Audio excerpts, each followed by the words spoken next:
Hello, my name is Justin Lewis, and I am a colon cancer survivor and advocate. I just want to let you know not to wait.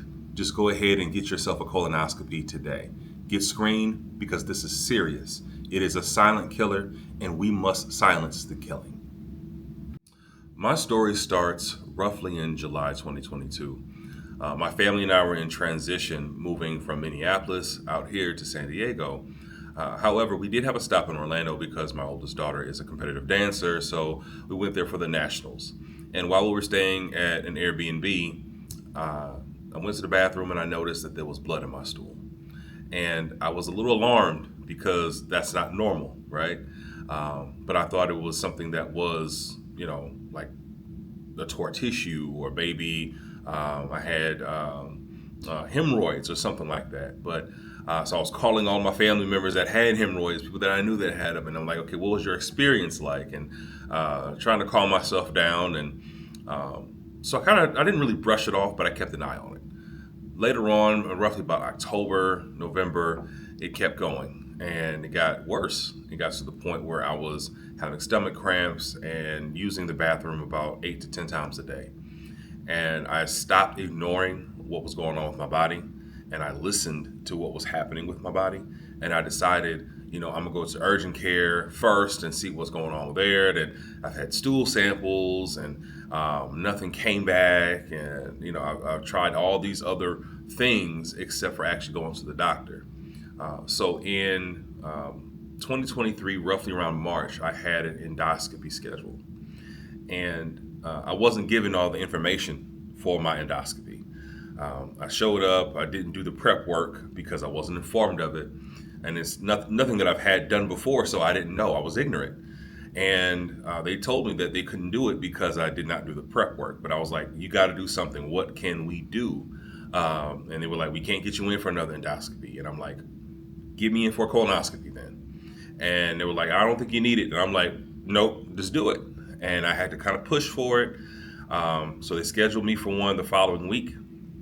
And April 6th, 2023, that's a day that I'll never forget. I heard those words: "You have colon cancer." The doctor said he was 98% sure. He had no other evidence, but based upon his experience and what he saw of that mass inside of me, he was so certain that I had colon cancer. I was in shock. I couldn't believe what was going on with me. My wife was standing there. I was just numb. And I went 3 days without feeling anything. I was just telling my individual family members, calling them one by one. And I finally hit uh, my breaking point on that third day. And I had my moment with my own mortality. I thought I was going to die. I have two little girls.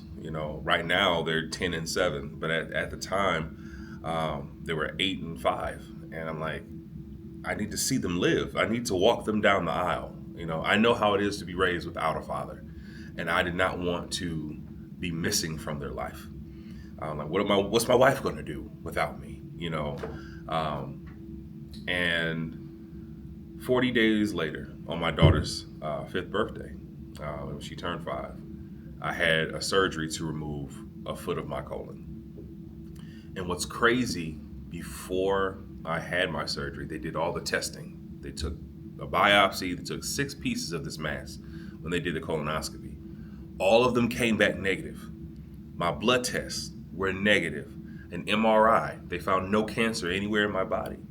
So they were like, we don't know how to really treat this, but we're going to go the extreme route, and that's where we're going to just give you surgery. And I'm like, if there's anything in my body that doesn't belong there, get it out. So I am one for surgery.